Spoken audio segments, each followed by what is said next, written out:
Hello guys, welcome to our channel Bikopedia. मैं हूं आपका दोस्त और अमन। दोस्तों, जैसा कि आज आप देख पा रहे हो, आज मैं आया हूं काइनेटिक ग्रीन शोरूम में, जो कि गोविंद बाग राजा पार्क पे लोकेटेड है। इसका एड्रेस और कॉन्टैक्ट नंबर जो है मैं आपको डिस्क्रिप्शन में दे दूंगा, तो वहां से आप इनको चेक कर सकते हैं। फिलहाल मैं यहाँ पे कवर करने वाला हूँ यहाँ पे जिंग HSS मॉडल को, जो कि इनका हाई स्पीड मॉडल है, RTO रजिस्टर्ड है। तो मैं बिना टाइम वेस्ट करिए स्टार्ट करना चाहूंगा इस वीडियो को। तो चलिए स्टार्ट करते हैं इस वीडियो। तो दोस्तों, बात कर लेते हैं सबसे पहले इसकी टायर प्रोफाइल के बारे में। तो यहाँ पे जैसा कि मैं देख पा रहा हूँ 3x10 का यहाँ पे टायर यूज किया गया है। TVS के टायर की प्रोफाइल यहाँ पे देख पा रहे हैं हम, ट्यूबलेस टायर है। एंड जो ब्रेकिंग सिस्टम है वो दोनों ही साइड पे आप लोगों को डिस्क ब्रेक देखने के लिए मिल जाते हैं। सस्पेंशन की बात करें तो यहाँ पे टेलीस्कोपिक फोक्स को यूज किया गया है। और जो बिल्ड क्वालिटी है, ओवरऑल जो बिल्ड क्वालिटी है, तो वो मैं आप लोगों को थोड़ा सा यहाँ से दिखाना चाहूँगा। तो ये जो बिल्ड क्वालिटी यहाँ पे यूज़ की गई है, प्योर ABS फाइबर यहाँ पे यूज़ किया गया है। तो मजबूती का थोड़ा सा चांस सही लग रहा है।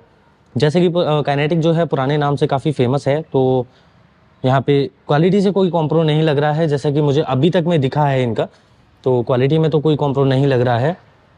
थोड़ा सा ऊपर की साइड देखते हैं तो यहाँ पे जो LED लाइट का पूरा सेटअप दे दिया गया है। LED DRLs आप देख पा रहे हैं। ये ऑप्शनल है, आप जलाना चाहें तो जला सकते हैं, नहीं जलाना चाहें तो उसको बंद भी कर सकते हैं। तो ये ऑप्शनल है। इसके बाद यहाँ पे आप लोगों को नंबर प्लेट प्लेस करने के ऑप्शन मिल जाते हैं। काइनेटिक की बैजिंग यहाँ पे दे दी गई है। कोई एडिशनल ग्राफिक्स यहाँ पे यूज़ नहीं किए गए हैं। अगेन यहाँ पे भी आप लोगों को एक LED DRL देखने के लिए मिल जाएगी। साथ ही साथ जो टर्न इंडिकेटर्स है वो हेलोजन में दे दिए गए हैं। तो जिसका लुक जो है वो पूरा LED की तरह दे दिया गया है। जो डिज़ाइन है, इसके पीछे जस्ट एक बल्ब है तो वो हेलोजन में है। इसके अलावा जो डिज़ाइन है वो आप लोगों को LED का लुक दे देगी। थोड़ा सा अगर मैं साइड प्रोफाइल की बात करूँ तो साइड प्रोफाइल में जैसे कि आप जो छोटे छोटे ये जो ग्राफिक्स देख पा रहे हैं, ओनली यही ग्राफिक्स यहाँ पे यूज़ किया गया है, जिंग SSS। तो ये जो है स्टिकर्स यहाँ पे यूज़ किए गए हैं। कोई एडिशनल कोई आपको ग्राफिक्स देखने के लिए नहीं मिलेंगे। टोटल 3 कलर्स आते हैं, तो यहाँ पे तीनों कलर मैं आप लोगों को दिखाने वाला हूँ। इलेक्ट्रिक के यहाँ पे स्टिकर लगा दिए गए हैं, इलेक्ट्रिक जिंग HSS। साथ ही साथ साइड प्रोफाइल में अगर बात करें तो यहाँ पे दोनों ही साइड पे आप लोगों को रिफ्लेक्टर्स देखने के लिए मिल जाएंगे। तो अब बात कर लेते हैं इसके मीटर कंसोल के बारे में। तो मीटर कंसोल में जो मुझे चीज़ें यहाँ पे दिखी है, मैं एक बार दोबारा से ऑन कर देता हूँ आपके लिए।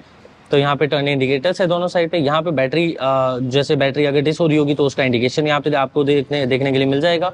रेडी और नॉट रेडी, इसका जो इंडिकेशन है वो यहाँ पर है। ये देखिए, जैसे ही अगर व्हीकल इस मोड पर है, दैट मीन्स अभी रेडी नहीं है। और यहाँ पे आप अगर बटन प्रेस कर देंगे तो यहाँ पे रेडी मोड ऑन हो जाएगा। साथ ही साथ हाई बीम और लो बीम को सेट करने के लिए यहाँ से आप लोगों को इंडिकेशन यहाँ पे दिया हुआ है। ये मैं आपको करके दिखा देता हूँ एक बार। ये हाई बीम और लो बीम, ये टर्न इंडिकेटर्स। और साथ ही साथ अगर बताना चाहूँ यहाँ पे, तो यहाँ आप लोगों को मीटर कंसोल में टोटल स्पीडोमीटर देखने के लिए मिल जाता है, ओडोमीटर मिल जाता है, बैटरी पैक्स देखने के लिए मिल रहे हैं, बैटरी कितनी है। तो लो और हाई में भी आप लोगों को 5 बैटरी पैक्स यहाँ पे देखने के लिए मिल रहे हैं।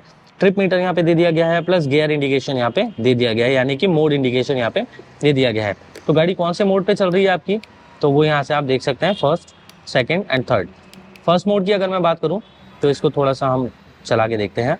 फर्स्ट मोड पे यहाँ पे अपने को 27, अपन 25 to 30 मान लेते हैं। तो यहाँ पे 30 तक ये पहुँच जाएगी, आई थिंक 29 तक पहुँच चुकी है।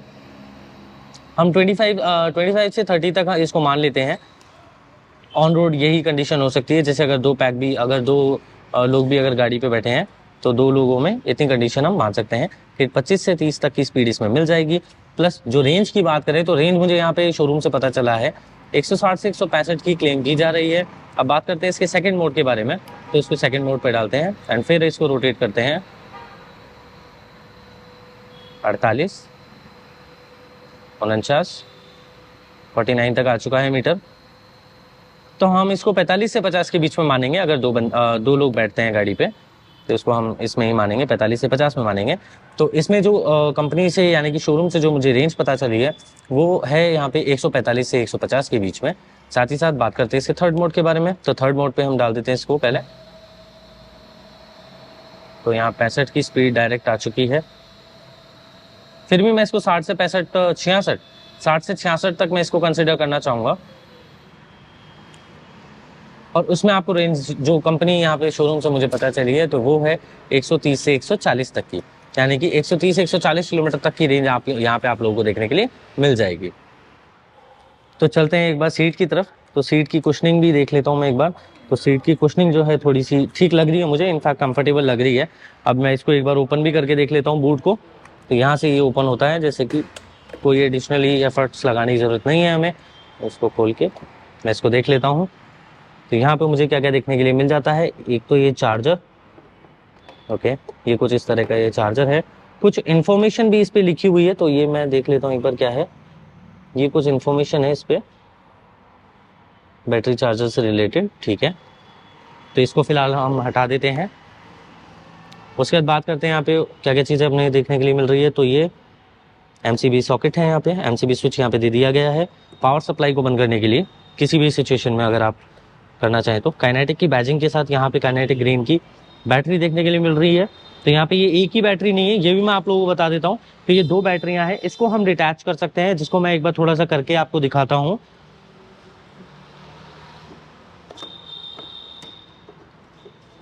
ओके, तो ये कुछ इस तरह से डिटैच हो जाएगी। अप्रॉक्सीमेट 10 kg तक की इसकी बैटरी जो है वो पता चल रही है। एंड उसके बाद यहाँ पे थोड़ा सा स्पेस अपने को देखने के लिए मिल जाता है, बट तो तभी होगा जब आप एक बैटरी यहाँ से डिटैच कर लेंगे। अब अगर आप इसको डिटैच करके भी लेके जाते हैं तो यहाँ से आप इसको इजीली चार्ज कर सकते हैं। इसके लिए भी सॉकेट यहाँ पे दे दिया गया है। तो यहाँ पे आप इसको घर पे ले जाके इस बैटरी को चार्ज कर सकते हैं। उसके बाद यहाँ पे आप लोगों को थोड़ा सा स्पेस देखने के लिए मिल जाएगा। तो अब यहाँ पे मुझे 2 तरह के स्टैंड देखने के लिए मिल रहे हैं, तो ये मैं आपको दिखा देता हूँ। एक साइड स्टैंड है और एक ये मेन स्टैंड है जिस पे गाड़ी खड़ी है। उसके बाद यहाँ पे आप लोगों को एक फुटरेस्ट देखने के लिए मिल जाता है, दोनों ही साइड पे आप लोगों को इस जगह पे देखने के लिए मिलेगा। इसके बाद यहाँ पे जो लेडीज फुटरेस्ट आता है, तो ये अभी एज ऑफ नाउ इसमें अवेलेबल नहीं है, क्योंकि ये पार्ट ऑफ एक्सेसरीज हम इसको कह सकते हैं। जब भी आप ये स्कूटर परचेज करते हैं, तो जब आप एक्सेसरीज परचेज करेंगे तब ये जो फुटरेस्ट है वो आप लोगों को लगा के यहाँ पे दे दिया जाएगा। इन दैट केस अगर आप एक्सेसरीज नहीं परचेज करते हैं तो आपको ये फुटरेस्ट जो है आफ्टर मार्केट ही शायद ट्राई करना पड़ेगा। थोड़ा सा साइड लुक की अगर बात करें तो यहाँ पे दोनों ही साइड पे सीट पे भी और यहाँ पे भी आप देख पा रहे होंगे जिंक लिखा हुआ है। और एडिशनली कोई ग्राफिक्स नहीं है, जो अट्रैक्शन के लिए भी लगा देते हैं कई लोग, बट यहाँ पे कोई ग्राफिक देखने के लिए नहीं मिलेंगे आपको। एडिशनली HSS ये बैजिंग यहाँ पे दे दी गई है, ओनली स्टिकर बैजिंग है, कोई ऐसा वो लोगो नहीं है। अब जैसे कि मैं यहाँ पे देख पा रहा हूँ, यहाँ पे दोनों ही साइड पे मुझे स्प्रिंग लोडेड हाइड्रोलिक सस्पेंशन देखने के लिए मिल रहे हैं। तो यहाँ बात कर लेते हैं रियर टायर प्रोफाइल के बारे में। तो TVS का टायर देखने के लिए मुझे मिल रहा है, ट्यूबलेस टायर है और 3x10 की यहाँ पे प्रोफाइल रखी गई है। साथ ही साथ बताना चाहूँगा जो ब्रेकिंग सिस्टम है, पीछे की साइड पे भी आपको रियर साइड पे भी डिस्क ब्रेक देखने के लिए मिल जाएंगे। और इसके मोटर सेटअप की बात करें तो यहाँ पे 1200 वॉट की यानी कि 1.2 किलोवाट की यहाँ पे मोटर BLDC हब मोटर यहाँ पे दे दी गई है। बैटरी कैपेसिटी की बात करें तो दोस्तों यहाँ पे आप लोगों को 60 वॉट 28 AH की यहाँ पे बैटरी देखने के लिए मिल जाती है। 2 बैटरी पैक्स हैं, सिंगल से भी आप बाइक चला सकते हो, आप ये स्कूटर को इजीली चला सकते हो, बट उसमें रेंज उसके अकॉर्डिंग ही मिलेगी। चार्जिंग टाइम की अगर बात करें तो चार्जिंग टाइम में यहाँ पे आप लोगों को 3 घंटे में एक बैटरी यहाँ पे चार्ज हो सकती है, यानी कि अगर आप दोनों बैटरियाँ 0 से 100% तक लेके जाते हैं तो आपको 6 घंटे इसमें प्रॉपर लग सकते हैं। हैंडल बार की अगर बात करें तो हैंडल बार में यहाँ पे हमारे को एक स्मूथ थ्रॉटल देखने के लिए मिल जाता है। मोड्स को एडजस्ट करने के लिए बटन यहाँ पे दे दिया गया है 1 2 3। एंड साथ ही साथ यहाँ पे आप हेडलाइट को कंट्रोल कर सकते हैं। यहाँ पे DRL, उसके बाद हेडलाइट, ये 2 स्विच यहाँ पे दे दिए गए हैं। प्लस यहाँ पे आप लोगों को हॉर्न भी दोनों ही साइड पे दे दिया गया है। लेफ्ट हैंडल बार में यहाँ पे आप लोगों को एक स्मूथ ब्रेक दे दिया गया है, साथ ही साथ पार्किंग बटन दे दिया गया है। इसी मोड से स्कूटर को रेडी और आप स्टॉप कर सकते हैं। साथ ही साथ हाई बीम लो बीम के लिए बटन दे दिया गया है और टर्न इंडिकेटर्स, हॉर्न स्विच। तो यहाँ आप लोगों को की लगाने का स्पेस दे दिया गया है। एंड यहाँ पे अगर मैं देख पाऊँ तो यहाँ पे आप लोगों को एक छोटा सा चार्जिंग के लिए केबल पोर्ट दे दिया गया है यहाँ पे। तो आप यहाँ पे इजीली अपना फ़ोन चार्जिंग पे लगा के और यहाँ पे आप रख सकते हैं। तो ये हैंडल विद केयर हो जाएगा। एंड साथ ही साथ यहाँ पे भी एक थोड़ा सा स्पेस दे दिया गया है। तो वैसे ज़्यादा डीप नहीं है ये, तो इतना सा ही है, बट हाँ आपके यूजुअली जो छोटी मोटी चीज़ें होती है आप कैरी करना चाहते हैं तो वो आप यहाँ पे इजीली कैरी कर सकते हैं। अब बात करें तो इसको चार्ज कैसे किया जाएगा, तो वही मैं आपको बता देता हूँ। यहाँ पे ये जो लेग रूम है, तो ये लेग रूम के पास ही आपको यहाँ पे ये आप देख सकते हैं इस तरह से चार्जिंग पोर्ट दे दिया गया है। प्लग इन का यहाँ पे स्टिकर लगाया हुआ है ताकि आप इजीली यहाँ पे इसको प्लग कर सकें। तो ये है इसकी चाबियाँ। तो चाबियों में 2 मैनुअल कीज आप लोगों को देखने के लिए मिल जाती है और 2 स्मार्ट कीज जिसे हम रिमोट की भी कह सकते हैं। तो इसमें आप लोगों को पार्किंग बटन, साथ ही साथ लॉक अनलॉक, एंड उसके बाद एंटी थेफ्ट अलार्म एंड जो है ऑटो स्टार्ट, यहाँ पे आप लोगों को ऑटो स्टार्ट भी देखने के लिए मिल रहा है। बात करते हैं गाइज इसके कलर्स के बारे में। तो कलर्स यहाँ पे आप लोगों को 3 अवेलेबल हो जाते हैं। तो जैसे कि आप देख पा रहे हैं, एक व्हाइट कलर हमारे पास यहाँ पे अवेलेबल है, एक ब्लू कलर आता है और तीसरा यहाँ पे एक रेड कलर आता है। तो ये तीनों ही कलर्स आप लोगों को यहाँ पे इजीली अवेलेबल हो जाएंगे। बात करते हैं इसकी प्राइस के बारे में। तो दोस्तों यहाँ पे 85,000 इसकी एक्स शोरूम प्राइस रखी गई है, including RTO, insurance and accessories all things. तो यहाँ पे आप लोगों को 1,03,000 की ये गाड़ी पड़ जाएगी, यानी कि 1,03,000 रुपये में आप इसको ऑन रोड प्राइस में आप इसको अपने घर पे लेके जा सकते हैं। साथ ही साथ बताना चाहूँगा, इस पे कुछ 10,000 तक की अप्रॉक्सीमेट इस पे स्टेट सब्सिडी के बारे में मुझे पता चला है, तो सोचा आप लोगों को भी बता दूँ। तो यहाँ पे 10,000 के आसपास इसकी जो स्टेट सब्सिडी है वो भी आप क्लेम कर सकते हैं, जिसमें आपको अप्रॉक्सीमेट 4 से 6 महीने तक का टाइम जो है लग सकता है। तो दोस्तों उम्मीद करता हूँ आपको आज का हमारा ये वीडियो पसंद आया होगा, ये व्हीकल जरूर पसंद आया होगा। अगर आपको ये व्हीकल और हमारा ये वीडियो दोनों पसंद आया हो तो प्लीज इस वीडियो को लाइक करें, कमेंट सेक्शन में अपनी राय बताएं, साथ ही साथ अपने दोस्तों के साथ शेयर करना ना भूलें। तो मिलता हूँ दोस्तों आप लोगों से नेक्स्ट वीडियो में। Thank you so much.